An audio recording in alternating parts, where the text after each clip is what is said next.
দর্শক ৬ ঘন্টায়ও নিয়ন্ত্রণে আসেনি চট্টগ্রামের ইপিজেড এলাকায় অ্যাডামস ক্যাব কারখানার আগুন।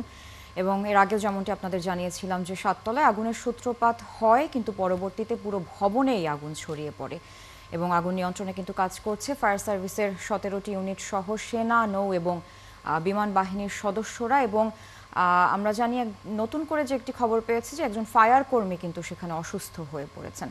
তো সেখানকার আরও আপডেট আমরা জানানোর জন্য আমাদের সাথে সেখান থেকে যুক্ত হচ্ছেন এই মুহূর্তে সহকর্মী শাহেদুজ্জামান সাকিব। সাকিব, আপনি শুরু থেকে আগুনের ভয়াবহতা সম্পর্কে আমাদের জানাচ্ছিলেন সেখানকার। তো ৬ ঘন্টা পেরিয়ে গিয়েছে, এখনও আগুনের সূত্রপাত কিভাবে হলো সে বিষয় নিশ্চিত হওয়া গিয়েছে কিনা, পাশাপাশি ভবনটিতে অগ্নি নিরাপত্তা ব্যবস্থা আসলে কতটা ছিল সেটিও জানতে পেরেছেন কিনা, এবং যেহেতু ভবনটি ধসে পড়ার একটি সম্ভাবনা আশঙ্কা রয়েছে, পাশের ভবনগুলোর কি অবস্থা, সেগুলো আসলে এফেক্টেড হবে কিনা সে বিষয়ে কি করা হচ্ছে সেটি জানাবেন, এবং ফায়ার সার্ভিসের পক্ষ থেকে কখন ব্রিফ করা হতে পারে সেটি জানেন কিনা। সার্ভিসের পক্ষ থেকে আসলে এখন যে প্রস্তুতি নিয়ে রাখা হয়েছে, আপনি যেটি জানতে চেয়েছিলেন যে আশেপাশের যে কারখানা বা ভবনগুলো সেগুলোতে আসলে আগুন ছড়িয়ে পড়বে কিনা বিল্ডিং ধসে পড়বার পর, আসলে সেই প্রস্তুতি মূলত এখন নিয়ে রাখা হয়েছে। কারণ এখন যে পরিস্থিতি, আমি যেটি বলে আসছিলাম যে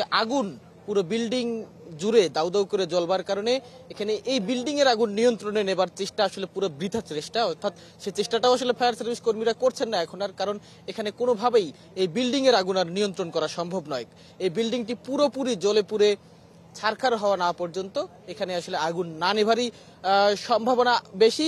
ফায়ার সার্ভিস কর্মীরা চেষ্টা করছেন, তারা আরো আগে থেকেই বলে আসছিলেন যে এই বিল্ডিংটি এক পর্যায়ে ধসে পড়বার একটি আশঙ্কা তৈরি হয়েছে, এবং আমরা তাই দেখেছি বিল্ডিং এর টপ ফ্লোর, অর্থাৎ এই বিল্ডিং এর টপ ফ্লোরের ছাদ কিন্তু ইতিমধ্যেই ভেঙে পড়েছে এবং আশেপাশের দেয়ালগুলো আমরা ভেঙে পড়তে দেখেছি, জানালা এবং রডগুলো কিন্তু খসে পড়তে দেখছি আমরা এই আগুনের তীব্রতায়। কাজেই বিল্ডিং ধসে পড়বার পর সম্ভাব্য আরো কি কি ক্ষয়ক্ষতি হতে পারে বা কি কি আশঙ্কা রয়েছে সেগুলো নিয়েই কিন্তু এখন ফায়ার সার্ভিস কর্মীরা তারা পরিকল্পনা করছেন, এবং এই পরবর্তীতে এই ভেঙে পড়ার পর, ধসে পড়বার পর এই আগুনের তীব্রতা যেন আশেপাশের কারখানাগুলোতে ছড়িয়ে না পড়ে সেজন্য তারা আসলে সব ধরনের পরিকল্পনা করে রেখেছেন এবং তারা সেই প্রস্তুতিও নিয়ে রেখেছেন। এখানে উদ্ধার কর্মীরা রয়েছেন, ফায়ার সার্ভিস, নৌবাহিনী, বিমান বাহিনী এবং সেনাবাহিনীর সদস্যরাও কিন্তু রয়েছেন। আমরা দেখেছি ফায়ার সার্ভিসের অত্যাধুনিক যন্ত্রগুলোও কিন্তু ইতিমধ্যেই নিয়ে আসা হয়েছে, রোবোটিক্সের কিছু সিস্টেম আমরা নিয়ে আসতে দেখেছি, সেগুলো আসলে প্রস্তুত করে রাখা হয়েছে যেন ভবনটি ধসে পড়বার পর আগুন আর বেশি দূরে ছড়িয়ে যেতে না পারে কিংবা আশেপাশের কারখানাগুলোতে ছড়িয়ে যেতে না পারে। সাকিব, ধন্যবাদ যুক্ত হওয়ার জন্য। আপনি আছেন সেখানে, পরবর্তীতে আমরা আবারও সংবাদ সংযোগে আপনার সাথে যুক্ত হয়ে সেখানকার আপডেট জেনে নিব।